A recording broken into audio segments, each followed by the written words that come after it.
Olá, pessoal, bom dia. Eu sou Simone Sutti, formadora da IFAP. Hoje nós estamos com mais uma semana de estudo na recuperação e aprofundamento, na etapa ensino médio e agora especialmente com o segundo ano do ensino médio.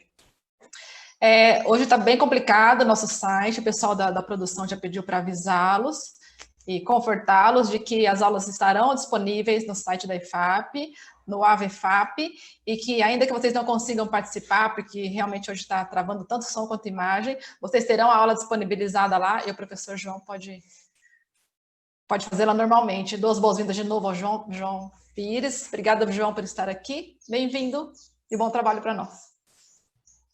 Oi, Simone, de novo. Obrigado pelas boas-vindas.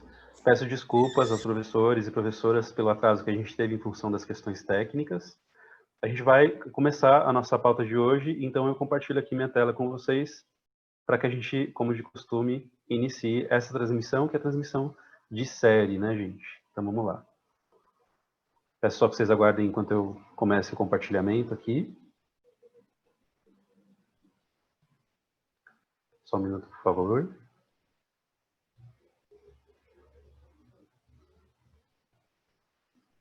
Então, vamos lá, gente. Essa é a formação para professores da segunda série do ensino médio de língua portuguesa do curso de reforço, né, recuperação e aprofundamento, tá? Como vocês já me conhecem, eu sou o João Pires, venho trabalhando nessas formações com vocês. Essa é a nossa pauta formativa de número 5, né? E há 15 dias atrás vocês tiveram uma transmissão de avaliação, a gente não se viu, então a gente volta a se ver hoje. E a transmissão de hoje, ela tem por foco a gente pensar na sequência de atividades 3, tá? Como de costume, como a gente sempre faz, é praxe, né, aqui na nossa transmissão, eu peço que vocês organizem, né, a papelaria pessoal de vocês, os cadernos, enfim, blocos de anotação, para que vocês possam fazer o registro do que a gente estiver conduzindo aqui nessa transmissão. Reforço a fala da Simone, né, de que caso vocês tenham alguma dificuldade para acompanhar, porque o áudio fique picotado, algo do gênero, que essa transmissão está sendo gravada, que depois vocês podem acompanhar com clareza, né, a gravação na íntegra. E como de costume, a gente também começa aqui mostrando como acessar esse material. Tanto eu peço que vocês reservem o material de vocês de anotação, como também acessar o material do Aprender Sempre. Então, eu paro aqui minha tela rapidamente, só para vocês verem isso junto comigo. Quando vocês estiverem lá, né, deixa eu só mostrar aqui rapidamente. Quando vocês estiverem no navegador de vocês, é importante, agora sim, ó, digitar esse endereço, né, que é o site do currículo paulista, né, efap.educacau.sp.gov.br/currículo paulista, /ensino-médio, /aprender-sempre-em, de ensino médio. E aí, se a gente vai descendo a tela, a gente encontra aqui os cadernos todos disponíveis, né, no currículo paulista. No nosso caso, a gente mexe com o material do volume 3, né, de língua portuguesa, que é o curso de recuperação e aprofundamento que a gente encontra aqui. No caso, a gente vai falar especificamente agora sobre a segunda série do ensino médio, tá? Então, dito isso, que a gente sempre tem que falar sempre, né, acho que é parte da nossa transmissão, volto lá na minha transmissão de pauta, né, só para a gente retomar a nossa fala. Só um minutinho, gente, por favor, enquanto a gente organiza aqui.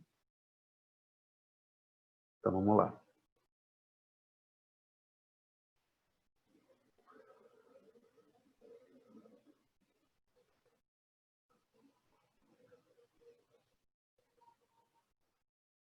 Não sei se está aparecendo minha tela para vocês. Bom, então tem essa cara do currículo paulista, né, que é importante localizar a partir do logo, a gente já fez isso. E vamos à nossa pauta de hoje, finalmente, né?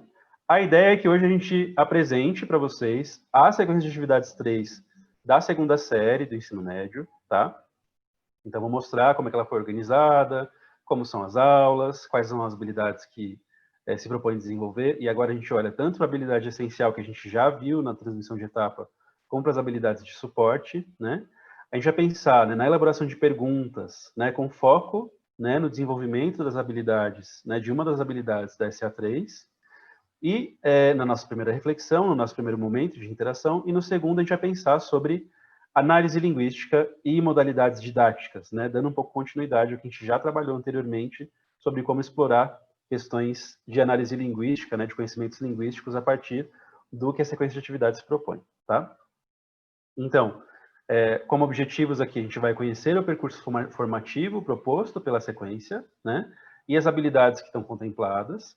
A gente vai elaborar questões, né, que possam contribuir para o desenvolvimento dessas habilidades, isso é foco na nossa interação, da primeira. E a gente vai depois refletir sobre modalidades didáticas, né, que podem orientar o ensino de análise linguística quando a gente está pensando, né, na articulação de leitura e ou de produção de textos, tá? Muito bem. Nessa minha tela aqui agora, gente, eu mostro para vocês esse panorama, né, de como está organizada a sequência de atividades 3 da segunda série do ensino médio, tá? Na aula 1, a gente tem uma atividade sobre texto verbal e texto não verbal, tá? E aí a ideia é que, em alguns exercícios, os estudantes comparem alguns emojis, que são aquelas carinhas, né, que aparecem quando a gente usa aplicativos de mensagem instantânea, e um poema do Álvares de Azevedo, né, que se chama Amor, tá? Então a ideia é pensar um pouco sobre a questão da linguagem, a linguagem digital e como que a gente tem diferentes gêneros textuais em cada um desses lugares, né, em que a gente se comunica, tá? Nas aulas 2 e 3, né, a gente tem como título, né, gêneros textuais, bula, manuais e regras. E aí a ideia é que os estudantes leiam, né, uma bula, que eles leiam um manual, né, de instruções e também leiam regras de um jogo, né? Eles vão ler, por exemplo, a bula da dipirona, né? Eles vão ver um manual de montagem de um móvel, né? E a ideia é que eles considerem os contextos de produção e circulação desses gêneros, né, para analisar os elementos linguísticos que caracterizam esse gênero. Então, qual elemento linguístico caracteriza, por exemplo, uma bula?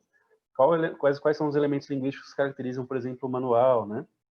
E a ideia é que eles produzam um jogo simples, né? Eles criem um jogo simples e produzam o manual desse jogo, tá?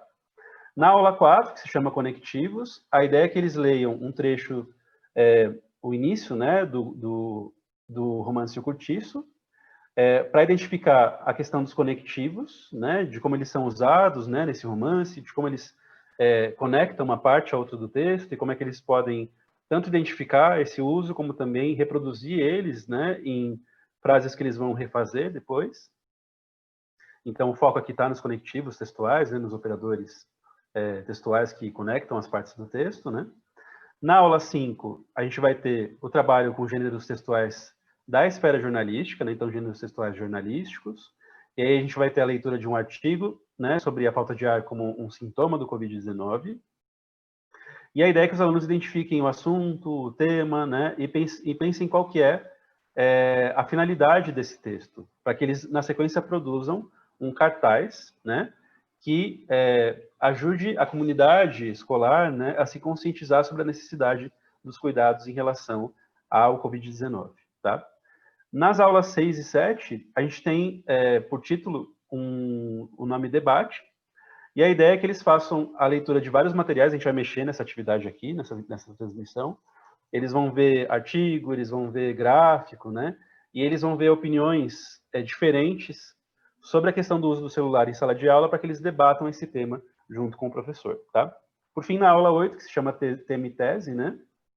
Os alunos eles vão ler o resumo de uma entrevista, né, de um programa de rádio com um pesquisador que vai falar sobre como a pandemia ela impacta a educação à distância, a educação como a gente vem vivendo ela aqui, e a proposta é que eles produzam um texto dissertativo, argumentativo sobre essa questão, né, sobre como a pandemia ela impactou a educação como a gente está vivendo hoje. Tá? Então esse daqui é um panorama geral, é um mapa das atividades que vocês vão encontrar na sequência de atividades 3 da segunda série do ensino médio. Tá?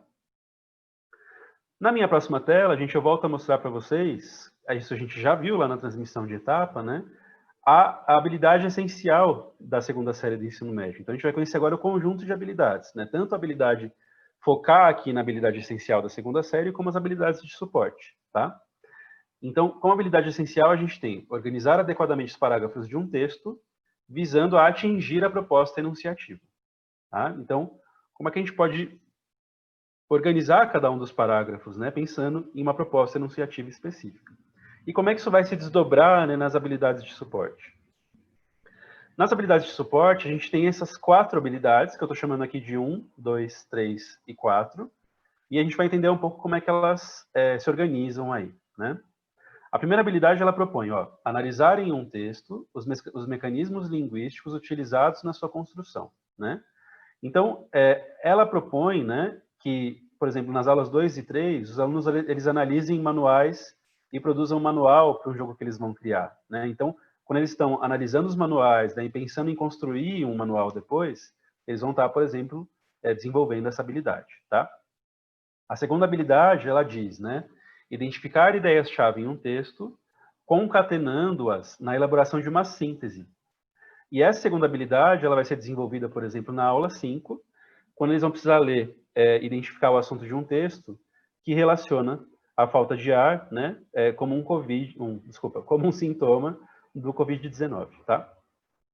A terceira habilidade, que eu estou chamando de 3 aqui, né, ela vai propor, né, inferir, ó, o lance da inferência é bem importante, né, fazer inferência, inferir tese, tema ou assunto principal nos gêneros textuais, artigo de opinião, romance, conto fantástico e poema, né? Então, essa atividade, por exemplo, ela é desenvolvida na aula de número 8, quando os estudantes eles vão ter que inferir qual a posição de um entrevistado sobre a educação, né, nos tempos da pandemia, tá bom? E a habilidade 4, que eu estou chamando aqui de número 4, ela demanda estabelecer relação entre a tese e os argumentos apresentados para defendê-la ou refutá-la. Então, é identificar argumento e defender ou refutar esse argumento, tá? Isso vai ser desenvolvido, né, principalmente nas aulas 6 e 7, em que os estudantes vão ter que participar de um debate sobre se a gente deve ou não considerar o uso do celular em smartphone, né, na sala de aula, tá bom? Bom, dito isso, o que a gente tem aqui na sequência? Nessa minha tela, eu mostro para vocês, então, novamente, né, a habilidade essencial, na primeira coluna, e como que ela vai se desdobrando nas habilidades de suporte, né? Então, enquanto que a habilidade essencial, ela propõe, né, que os estudantes, eles organizem um texto pensando em vários parágrafos, né, para atingir uma proposta enunciativa, né, as habilidades de suporte vão orientar os estudantes a olhar para cada um dos mecanismos linguísticos, né, das partes do texto, né, que podem fazer com que eles possam ter uma compreensão mais ampla disso, né? Então, a questão da inferência, a questão, né, de como eles estabelecem relação entre tese e argumentos, né? Então, a gente pode dizer que o foco da sequência 3 é respaldar a produção de bons textos argumentativos, né? Então, assim, a partir dessas habilidades todas, como é que a gente vai ferramentando os estudantes para produzir bons textos argumentativos? E também para que eles possam usar, né, e analisar elementos que contribuam para que eles melhorem, né, para que eles estruturem melhor as produções textuais, porque também tem isso, né? De maneira geral, a produção de texto ela acaba caindo meio do nada, assim, numa proposta de trabalho, né? Então, como é que a gente pode pensar em movimentos que organizam o trabalho de produzir um texto, parte a parte, para também ajudar a organização dos estudantes quando eles forem escrever, tá bom? Bom, seguindo na minha próxima tela aqui, gente, a gente vai conhecer as aulas 6 e 7 da sequência de atividades 3, né, da segunda série do ensino médio. Nessa aula, a gente tem, como eu disse anteriormente, né, 3 textos que trazem posições diferentes, né, sobre o uso do smartphone, né, do celular com internet na sala de aula, né? Então, a primeira coisa que eu mostro aqui para vocês é esse gráfico. Ele integra, né, ele faz parte de uma pesquisa que se chama do consumo, as apropriações, o uso de smartphones por estudantes do ensino médio em Cuiabá, tá? Então, é uma pesquisa que foi feita pela pesquisadora Jaqueline da Silveira Pereira, tá? E ela apresenta aqui finalidades, né, das quais os estudantes usam o celular em aula. Então, vamos ver aqui que aparece, ó. 13 respostas, essa parte vermelhinha aqui que está na minha tela, são os alunos dizendo que usam um aplicativo que ajuda na atividade ou no assunto da aula. Então, ele saca o celular para mexer, por exemplo, em aplicativos que podem ajudar no assunto da aula. Então, a gente tem um número grande de respostas que vai por aí, né? A gente também tem lá do outro lado um número grande de respostas que fala sobre ouvir música, né? Então, de azul mais claro no canto esquerdo do gráfico, né? Então, ouvir músicas com fone de ouvido, né? E a gente também tem com 13 respostas ali, peraí, deixa eu só localizar aqui. Com 8 respostas, perdão, né? Jogar, né? Como o terceiro dado que mais aparece. Então, usar o celular em aula para jogar, né? Então, vocês viram, esse gráfico ele traz respostas que estudantes deram para uma pesquisa sobre o uso do celular em sala de aula, e são essas as respostas predominantes, né? Então, esses dados, eles podem servir de referência para que eles construam uma argumentação consistente para participar do debate que vai vir a seguir, né, na aula 6, tá bom? Na minha próxima tela, deixa eu mostrar aqui para vocês. A gente tem o texto 3. Então, como eu falei, eles leem 3 textos, e o terceiro texto é esse, que eu vou ler aqui junto com vocês agora, que faz parte dessa mesma aula, tá? Então, olha lá, a gente tem lá, opinião. Celular em sala de aula, uma proibição necessária, é o nome do texto, tá? Então, o autor vai dizer assim. A proibição do seu uso do celular, né, em sala de aula é uma medida que se harmoniza, com o ambiente em que o estudante está. A sala de aula é um local de aprendizagem onde o discente, o aluno, deve se esforçar ao máximo para extrair do professor os conhecimentos da matéria. Nesse contexto, o celular é um aparelho que só vem dificultar a relação ensino-aprendizagem, visto que atrapalha não só quem atende, mas todos os que estão ao seu redor. Um estudo divulgado no mês passado pela London School of Economics mostrou que alunos de escolas da Inglaterra que baniram os smartphones melhoraram em até 14% suas notas em exames de avaliação nacional. Tá? Então, aqui a gente tem, enquanto que no primeiro gráfico, né, a gente tem respostas de estudantes dizendo que podem usar o celular para procurar conteúdos para aula, aqui a gente tem, né, uma fala de uma outra opinião que assim, vai ser bem categórica em dizer que pode haver problemas, né, em adotar o celular em sala de aula. Tá? Partindo disso, a ideia é que a gente passe aqui para a nossa primeira reflexão, né? Então, eu mostro aqui para vocês esse trecho de texto de novo, né? E eu quero que na primeira interação que vai acontecer pelo chat, vocês elaborem perguntas, tá? Então, ó, elabore uma pergunta para trabalhar algum aspecto desse texto que possa favorecer a habilidade 3, tá? Desculpa, gente, acho que é a habilidade 4, tá? Teve um erro aqui na hora da digitação. Qual que é a habilidade 4, né?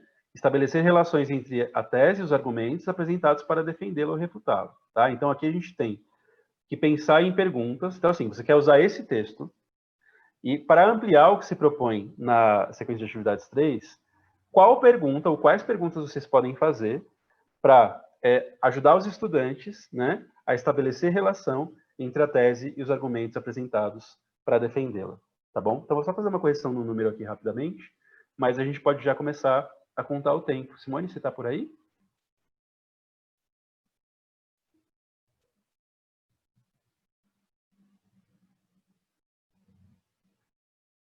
Acho que você está mutado, Simone. João, tudo bem, pode começar a contar o tempo. Tá, eu vou só corrigir porque teve uma questão no número aqui, tá? Mas a habilidade é a habilidade de suporte 4, que é estabelecer relação entre a tese e os argumentos, tá? Eu começo o tempo agora. Importante, gente, só cabe na interação pergunta, tá? Então peço também que você me ajude em relação a isso, Simone. A gente vai fazer a leitura de interações que trouxerem perguntas, né? Okay. Perguntas valiosas, perguntas potentes, tá? Que ajudem os estudantes, né, a desenvolver essa habilidade que pede que eles estabeleçam relação entre a tese e os argumentos. Eu estou começando a contar o tempo agora e vou só fazer aqui uma rápida correção no número para não confundir vocês, tá? Mas vocês podem seguir aí nesse tempinho de 3 minutos.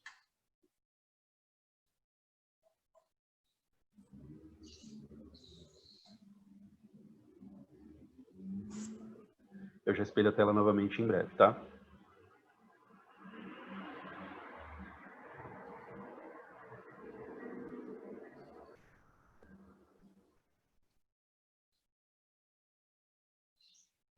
Quero lembrar que aqui é importante trazer perguntas, tá?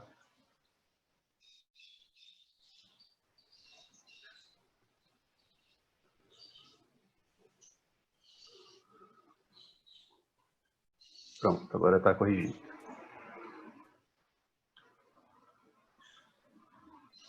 Então, considerando esse texto, considerando essa habilidade, né?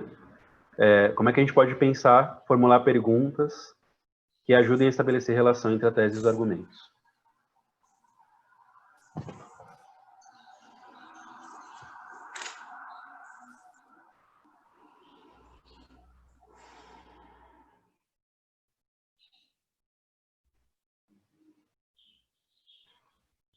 Aí, Simone, eu vou ficar quietinho aqui, só cuidando do tempo de vez em quando, né? Porque tem isso Pode de não falar, querer também João. atrapalhar os colegas. Um pouquinho você pode falar assim, vai. Sim. O pessoal já está participando aqui, João.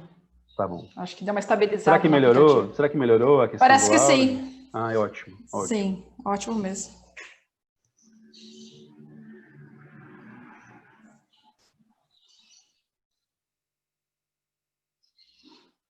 Quero lembrar, reforçando, né, que é importante trazer perguntas nas interações de vocês, tá, gente?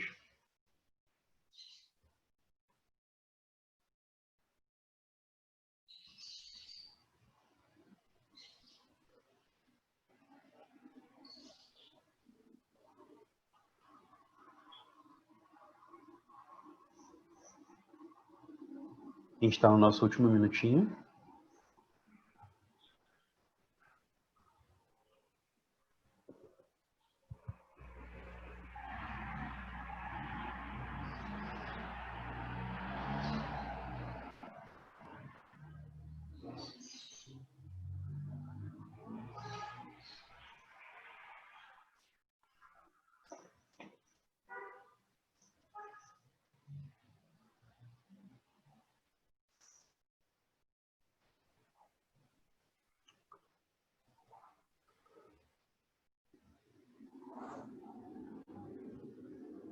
Muito bem. Chegou no nosso tempo. Se você puder, por favor, trazer as perguntas dos professores, das professoras, por favor. Sim. A professora Rita falou assim que a pergunta pode ser: qual é a tese defendida pelo autor do texto? O professor William, quais foram os elementos válidos para sustentar a tese apresentada pelo autor? Uhum. É importante. O professor Anderson falou assim: obrigado, professor, pela participação. Que essa TPC é muito importante. Precisamos remarcá-la. Então, de qualquer forma, como o professor e eu explicamos, a transmissão vai ficar guardada assim, vai ficar bonitinha lá no site, tanto os slides quanto a apresentação. Então, vocês podem assisti-la novamente, que nós a gravamos da maneira que queríamos transmitir, é que a transmissão ficou ruim devido ao aplicativo. Mas vai ficar lá, professor Anderson, fica tranquilo que vai estar intacta na íntegra, né, professor? Mas Sim. tudo bem, obrigada. Como o autor defende seu ponto de vista, como se posiciona o autor, qual a diferença e semelhança? Peraí, Simone, um pouquinho mais devagar, porque senão eu não consigo também te anotar aqui. Como o autor defende ponto de vista, ponto você de falou, vista, né? foram essas, nesse teor até agora. Tá bom. A professora Alessandra perguntou qual a diferença e semelhança entre os argumentos apresentados. Uhum. Também, de novo, qual o ponto de vista do autor sobre o tema? Qual a tese defendida pelo autor? Tá bom. Agora tem bastante gente falando nessa mesma linha, os argumentos do autor. O autor utiliza dados estatísticos, exemplos, citações de texto. Uhum. Que dados o autor usou para justificar sua ideia? Certo. Bom, todo mundo está gerando praticamente com relação à ideia do autor. Quais argumentos que ele utiliza para reforçar o seu posicionamento? Na sua opinião, quais aspectos negativos do uso do celular em sala de aula? Abrir para os alunos, né? Essa pergunta para os estudantes, né? Olha que interessante essa. O professor Devander perguntou: há coesão no título do texto? Bom, acho que eu não entendi. Será que é coesão no desenvolvimento? Não sei, Eu acho professor, que se você quiser acho que a repetir. pergunta, me parece que a pergunta é assim, Simone. Aí ele me confirma se eu estiver falando corretamente ou não. Tem uma capacidade de leitura que a gente desenvolve antes, né? Que é ler, por exemplo, o título e depois, né? Assim, antecipar sobre o que ele fala. Então, acho que talvez a coesão nesse sentido, assim, quando a gente olha para o título e olha para o texto, eles estão relacionados, existe uma coesão entre os dois, não sei se é por aí que ele está... Ou coerência, talvez? Coerência, a coesão ou coerência, sim. Acho que mais coerência, sim, acho que ele está falando mais da coerência, provavelmente. Certo. Então, a grande número de professores falou a respeito do ponto de vista do autor e que argumentos que o autor apresenta e como que ele faz para convencer o leitor. O professor Devanir confirmou, sim, coesão e coerência. Seria coerência, a professora Ótimo. Vera falou logo em seguida. A gente agradece bastante participação, João. Aí eu tinha falado, Ótimo. Você falou que estava ótimo, o chat realmente não está ótimo, a gente sabe. Mas ótimo, só dele ter voltado e ficado mais ou menos estável, a gente já fica contente, porque é muito ruim, né, João? Você prepara uma aula tão interessante, a gente quer fazer o melhor, e de repente, por conta do problema técnico, a coisa não acontece. Então, ainda bem que minimamente voltou. Essa foi a nossa opinião. Você consegue me dizer quantos professores a gente tem aqui com a gente agora, Simone? 594. Só do segundo ano. Tá bom. Bom, então eu vou seguir aqui, gente. Vocês trouxeram, né, perguntas, né, em que a gente questiona qual a tese do texto, né, quais são os elementos válidos para a gente identificar, né, os argumentos do autor, como o autor defende o ponto de vista, né, qual a diferença, né, quais as diferenças e semelhanças entre os argumentos tanto do gráfico como do texto que a gente leu na sequência, quais são os dados usados, né, os exemplos, as citações, né, quais são os aspectos negativos mencionados, né, pelo autor, se a gente tem coesão e coerência em relação ao que se propõe no início do texto e depois, né, e como convencer o leitor, né, que estratégia que o autor usa aqui para convencer o leitor, por exemplo, de que o celular, né, não deve ser usado e que essa é uma proibição necessária, né.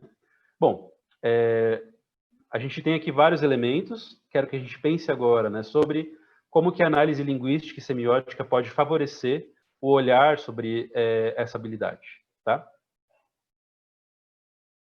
Então, aqui eu trouxe alguns exemplos de perguntas que a gente pode fazer também, além dessas que vocês trouxeram, que são boas, tá?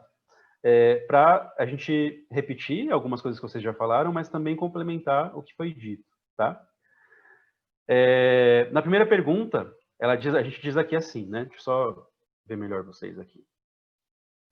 Qual a posição assumida pelo autor sobre o uso de celular em sala de aula e que argumentos ele utiliza para sustentar essa posição, né? Então, aqui, né, vocês também disseram isso nas contribuições que vocês trouxeram, a gente vai um pouco sacar, né? Eu fui dando a resposta aqui na minha fala, porque a gente está entre professores, né?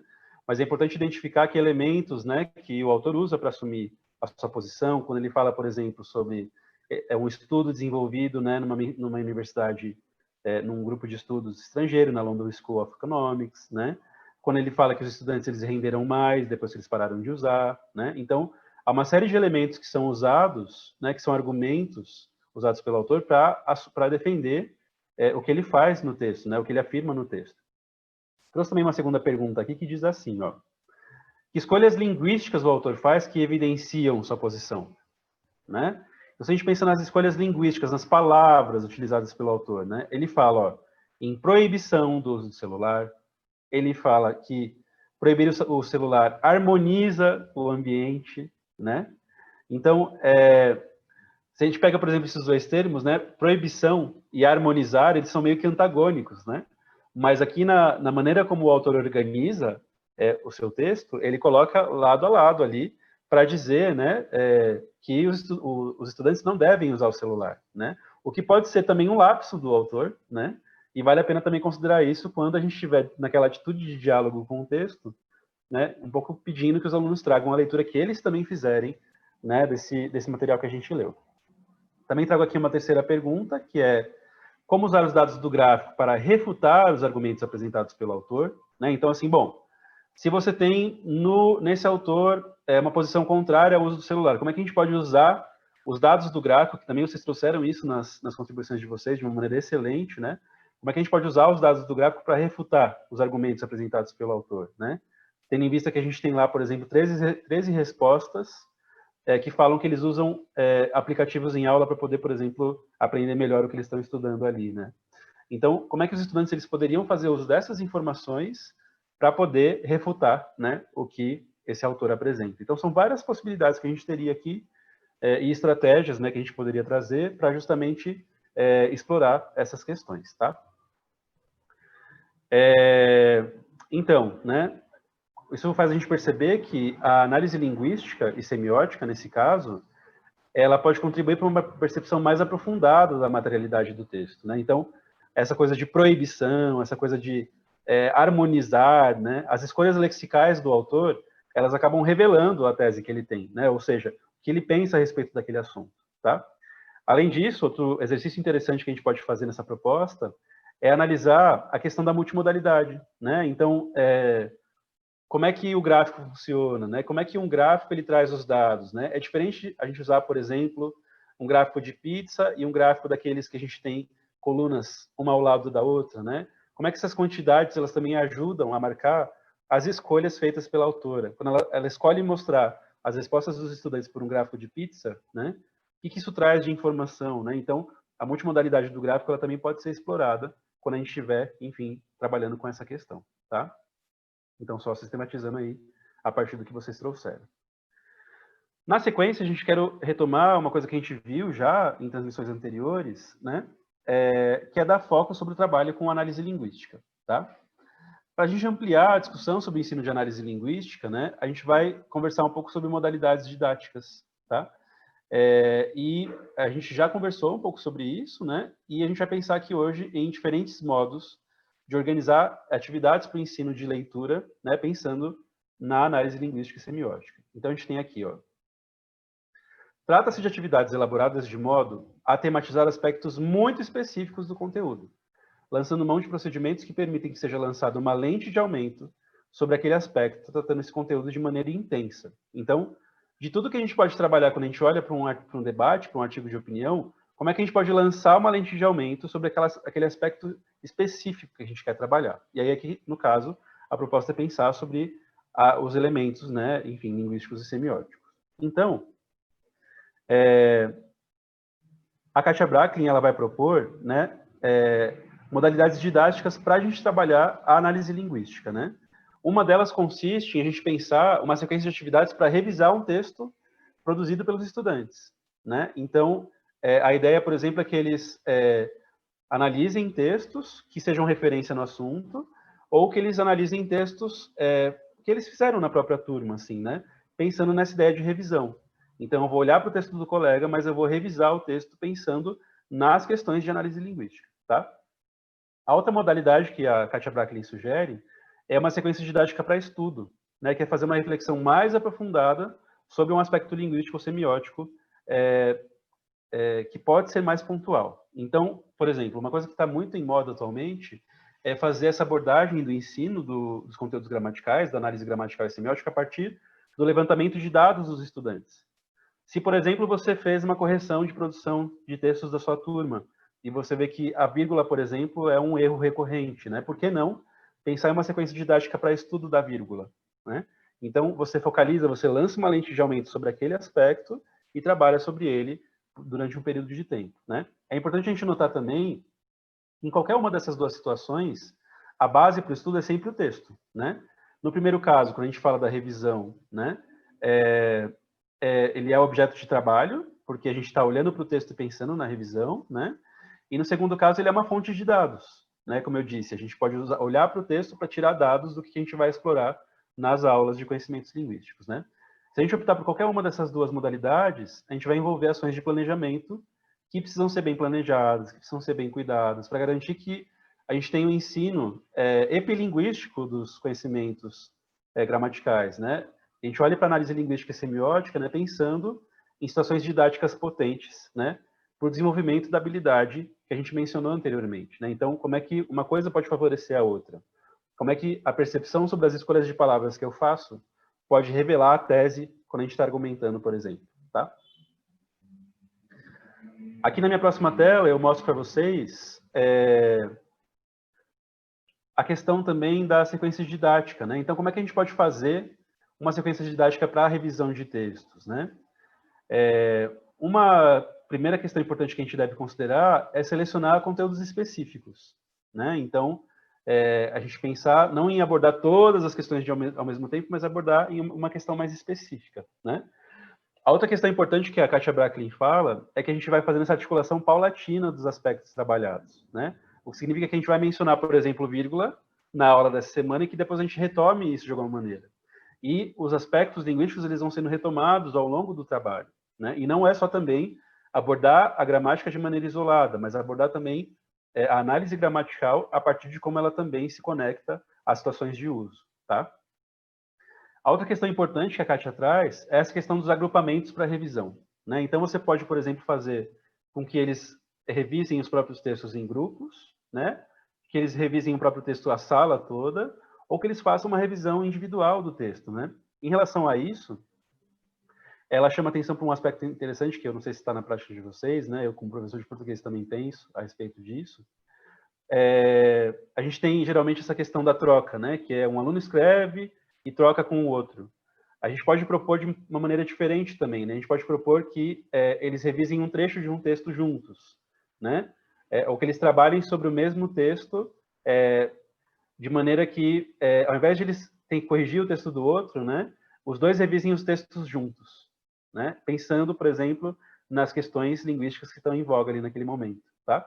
Então, aqui a gente está pensando em uma sequência que vai trabalhar com a análise linguística, pensando em várias etapas de trabalho aí que devem ser planejadas previamente pelo professor, tá? A outra questão que a gente também tem que considerar quando a gente fala da sequência didática para revisão de texto é o processo de revisão, né? O processo de revisão ele tem que considerar algumas variáveis aí, né? Que é o texto e o contexto, né? Que o aluno usou para produzir aquele texto, os aspectos textuais, né? Então, assim, as características daquele gênero especificamente, os aspectos gramaticais, né? Os aspectos ortográficos, né? Que são mais ligados à questão notacional. Então, vejam que não é só uma correção ortográfica, ela é também ortográfica, porque ela considera os aspectos notacionais, mas ela também está ligada a outros pontos que devem ser considerados. Então, se a gente retoma aquele quadro que a gente viu numa transmissão anterior, lembra que a gente viu na última transmissão esse desenho, esse esquema, né? Em que a gente vai do texto para a situação de comunicação, tudo isso também deve ser avaliado quando a gente pensa numa sequência didática. Então, que parte da minha sequência eu preparei para os alunos pensarem nos modos de dizer, no gênero, que parte da minha sequência eu preparei para que eles pensem na situação de comunicação que está em jogo ali, né? Tudo isso pode ser planejado num trabalho, né, organizado para os estudantes, tá? Que parta da sequência de atividades e que também planeje ampliações do que ela propõe. Aqui eu trago então agora para vocês um trecho da aula 8, né, da atividade 3, da sequência de atividades 3, né, que está na página 61, em que a gente tem a proposta de produção de um texto argumentativo, né? E qual que é o tema aqui?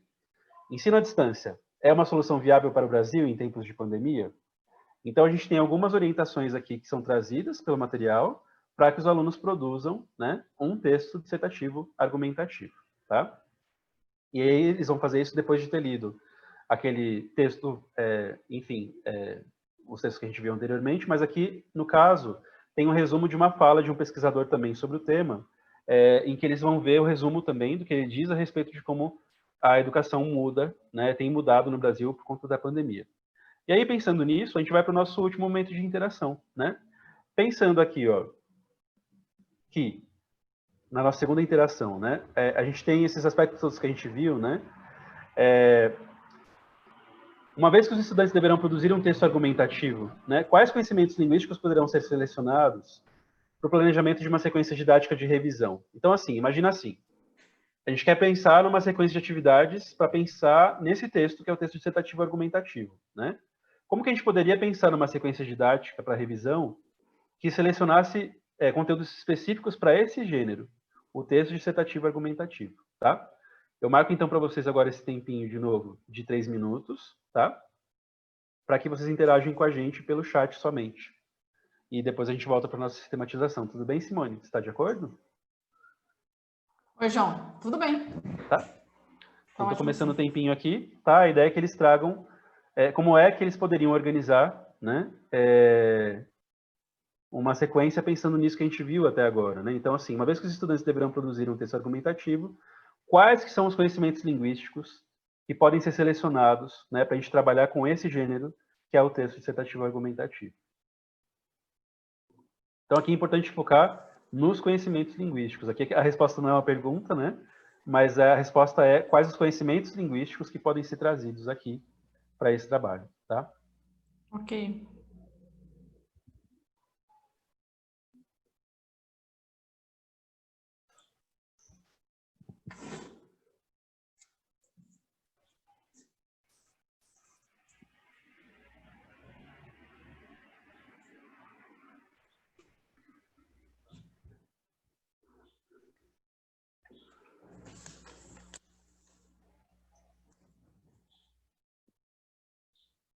Vamos voltar antes?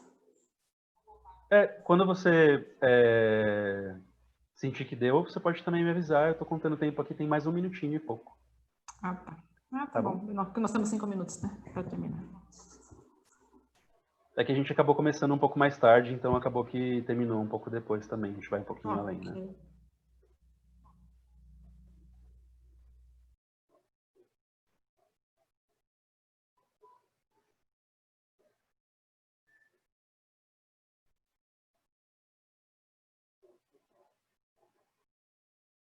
Então, quais são os conhecimentos linguísticos que a gente aciona quando a gente escreve um texto dissertativo argumentativo? Já vou ler algumas, João, se Tá bom. puder. Tá bom. Então, Então, pode começar. tá. O pessoal falou assim, elementos coesivos, estrutura da argumentação, Aham. coesão e coerência, estrutura, características do gênero, elementos de conexão, período composto, argumento e contra-argumento, coesão e coerência, marcas temporais, Marcas temporais, operadores argumentativos, operadores articula- argumentativos, articuladores sintáticos, orações coordenadas e subordinadas, pontuação, coesão e coerência, retomada da importância dos conectivos, que é o encadeamento de ideias, uhum. introdução, desenvolvimento e conclusão, utilizando os elementos coesivos, Uhum. conjunções adversativas e aditivas, Certo. pontuação, tipo de argumento, característica do gênero, coesão. Até agora foi isso. Ideias-chave, João. Tá bom. Bom, todos esses elementos, né, elementos coesivos, vocês falaram bastante de coesão e de coerência, que são também parte importante do gênero texto dissertativo argumentativo, né, as marcas temporais, os operadores argumentativos. Quero também mostrar, agora na minha tela, outras questões que a gente pode repetir a partir do que vocês falaram e também complementar o que foi dito, tá? Quando a gente pensa na produção de um texto dissertativo argumentativo, a gente tem que pensar em adequar ele à situação de produção. Então, esse texto dissertativo argumentativo está sendo produzido em qual situação de produção, né? A situação de produção também é uma parte, um conhecimento linguístico a ser acionado, né? A gente considera também a tese, né? Se o estudante ele tem posicionamento claro em relação à questão que ele está debatendo ali. Os tipos de argumentos, a gente tem o argumento de autoridade, né, o argumento de princípio, aqueles argumentos de causa e consequência, argumentos de exemplificação, também são conhecimentos linguísticos que são acionados, né, nessa produção. Um movimento argumentativo, que é você sustentar, refutar ou negociar com os argumentos de outros autores, né, então eles podem fazer isso a partir das referências da sequência.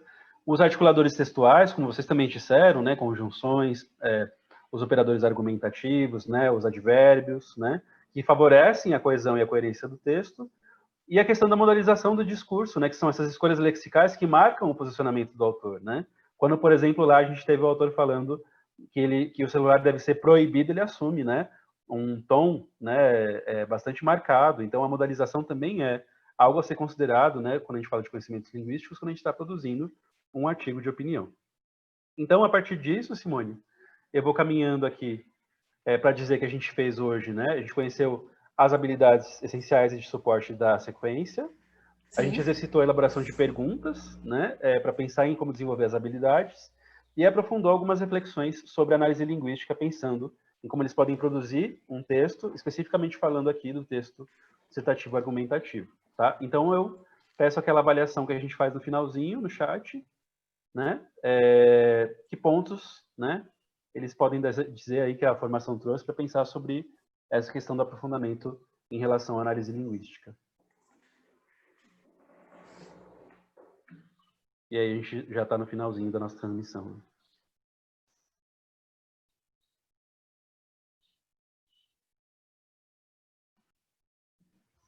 tiver alguma contribuição dos professores. O pessoal falou que gostou, pena, problema técnico, tá? Uhum. Mas tudo bem, por favor. Não demorem a postar essas ATPC. Sim, vamos fazê-lo quanto antes, professores, mesmo porque vocês não tiveram acesso à primeira. E a gente vai tentar fazer o máximo possível para colocar depressa. Super oportuno a aula, gostei muito da prática de vocês. O problema foi o tempo e a conexão. Sim. É isso aí, já a gente concorda. E vamos tentar, pelo menos a questão da conexão, tentar que não aconteça mais. Muito bom, e todo mundo agradece bastante, João, a sua presença, a sua participação. E você quer dizer alguma coisa?